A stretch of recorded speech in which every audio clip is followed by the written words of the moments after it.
From Montana's news leader, this is the MTN 10 o'clock news. Good evening, everyone. Thanks for joining us on your Friday night. I'm Jeanelle Slade.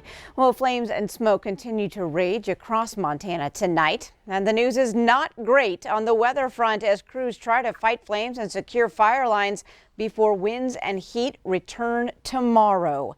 Well, tonight, Montana crews have a new fire to fight. This one, called the Bridger Foothills Fire, began late this afternoon and is burning in the Bridger Mountains. MTN's Annie Johnson joins us with more. It's hot and dry, the perfect ingredients for a natural fire, which is exactly what broke out just northeast of the M at Bridger Mountains. This is something I've never seen before. I've lived in Bozeman since 1967, and I've never seen the Bridgers on fire like this. Brenda called and said, "This is not good. Look out the window." And there it was. Not good was right. Around 3 p.m., multiple fire crews around Bozeman started receiving reports of heavy smoke just north of the M, a very popular hiking trail. Obviously, units got on it pretty quickly. The sheriff's office, we had our units get around to the east side to make sure that we were able to notify the residents on that side. Let them know that there was a fire on the west side. Over 80 acres of land has burned, requiring 2 air tanks, 2 helicopters, 1 engine, multiple smoke jumpers, and multiple personnel on deck. Laid a really nice line right above the M. You can see where they've got a place where the fire should stop, but I'm expecting another round, and they're really doing an amazing job of putting this fire out. It's definitely a full court press. There are neighboring houses in the area, and so far residents have only been warned. We have not done any evacuations. At this point, it's just notifying that there is activity on this side. We talked to some of those neighbors who say they are ready should they need to leave. It has a long way to go, but if the wind changes direction, it could be scary. So sad. It's just absolutely tragic. This is a huge scar that we'll be looking at for many years. Sources from county law enforcement tell us that there have not been any injuries and all hikers were able to safely be removed from the trail. Smoke jumpers, helicopters, and firefighters on foot all joining in together to stop this fire. Reporting at Bridger Mountains, Annie Johnson, MTN News. Thanks so much, Annie. There's been no word yet on what started that fire, and as of tonight, it is 0% contained. Well, extremely hazardous fire conditions across Montana pushed Governor Steve Bullock to issue a fire state of emergency today. Above average temperatures, unpredictable winds, and low humidity have turned much of Montana into fire fuel. This declaration allows Bullock to mobilize additional state resources and the Montana National Guard, and allows him to spend the money needed to get the job done.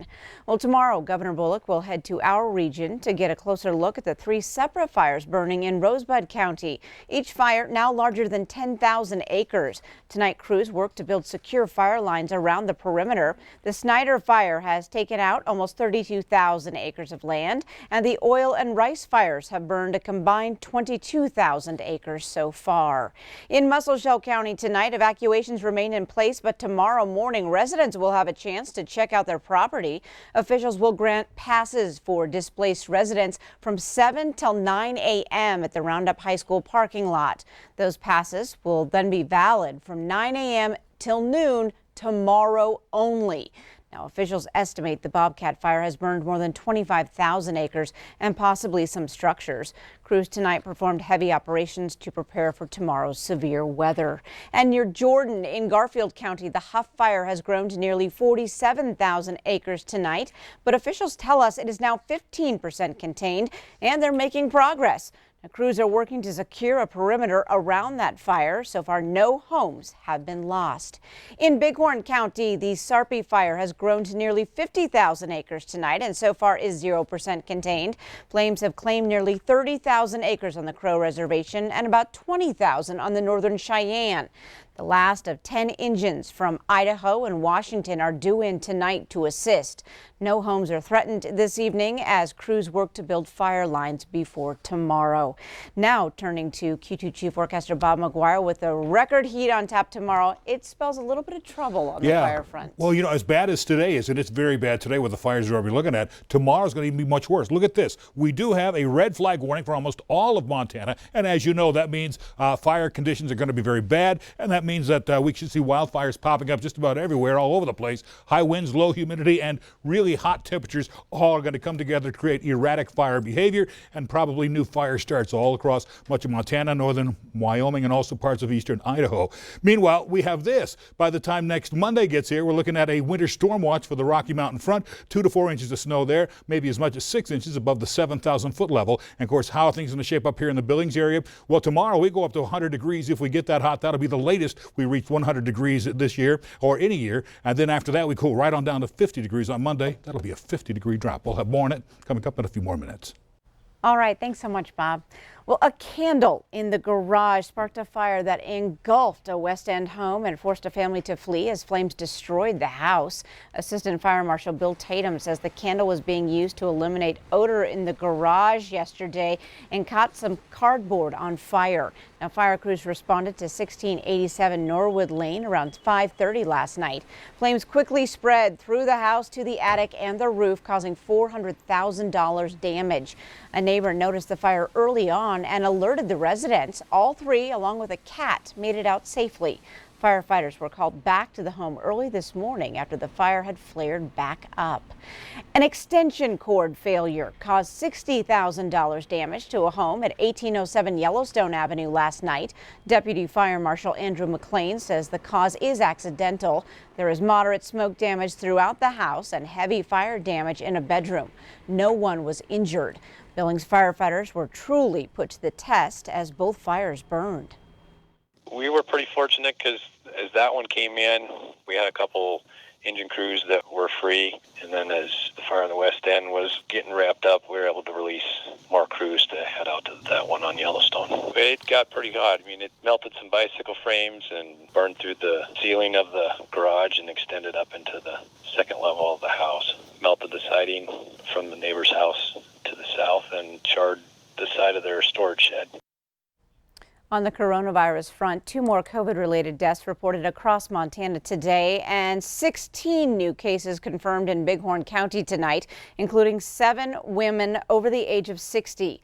The 2 deaths were in Yellowstone County and Flathead County. Yellowstone County leads the state with the most active cases as it surpasses 1,000. Montana has now passed the 8,000 cases mark.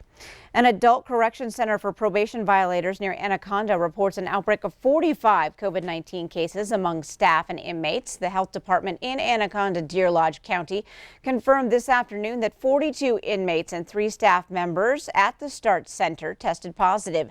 The entire facility has been put under quarantine. Now, the center is contracted by the Montana Department of Correction to hold men who violated conditions while in pre-release or on probation or parole. None of those infected have been hospitalized.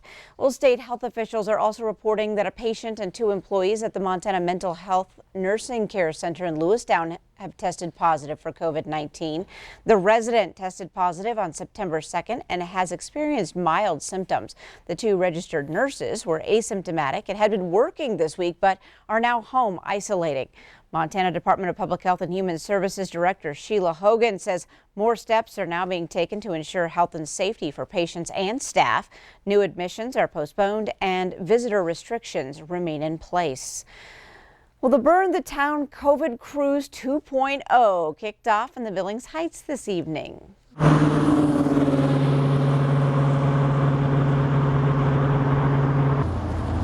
Following the cancellation of Burn the Point, 2 groups got together to create a night of cruising, classic cars, and community.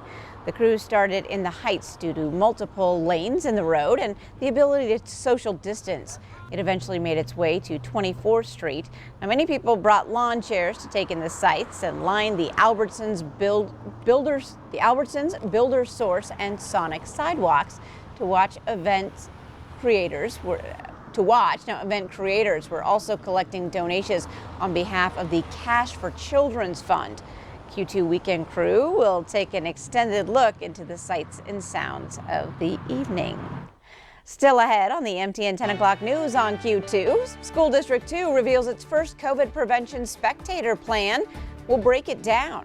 Plus, it's time to blow out the candles. We'll show you how one Billings woman celebrated her 100th birthday. And tonight in sports, Friday Night Lights, we'll have highlights from a busy night on the gridiron.